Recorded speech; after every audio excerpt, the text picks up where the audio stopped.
અમરેલી જિલ્લાના જાફરાબાદના રોહિસા ગામે ઝેરી મધમાખીનો આતંક જોવા મળ્યો હતો। સિંહ દીપડાના ભય વચ્ચે ઝેરી મધમાખીઓનો આતંક આવ્યો સામે અને 2 વ્યક્તિઓ પર મધમાખીઓએ હુમલો કર્યો હતો। અમરેલી જિલ્લાના જાફરાબાદના રોહિસા ગામે ઝેરી મધમાખીનો આતંક જોવા મળ્યો હતો। સિંહ દીપડાના ભય વચ્ચે ઝેરી મધમાખીઓનો આતંક સામે આવ્યો છે। 2 વ્યક્તિઓ પર મધમાખીએ વાર કર્યો હતો। કાનાભાઈ પાલાભાઈ બામણિયા ઉપર 65 વર્ષ એમની ઉંમર છે અને જયાબેન કાનાભાઈ બામણિયા જેમની ઉંમર 60 વર્ષનું જાણવા મળ્યું છે।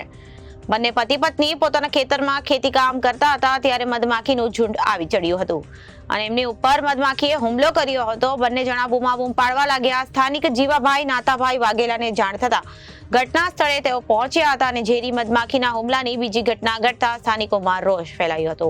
108 મારફતે જાફરાબાદ સરકારી હોસ્પિટલ ખાતે ખસેડવામાં આવ્યા હતા। મધ બહુ કર્યું સમજે ક્યાંથી કર્યું તમને? હા, ખેતીમાંથી કામ કરતા હતા ને, હા ન્યાલી કર્યું, ઉડતું કરડી ગયું। રિપોર્ટર સંજય વાળા ધારી, ABC ન્યૂઝ ધારી।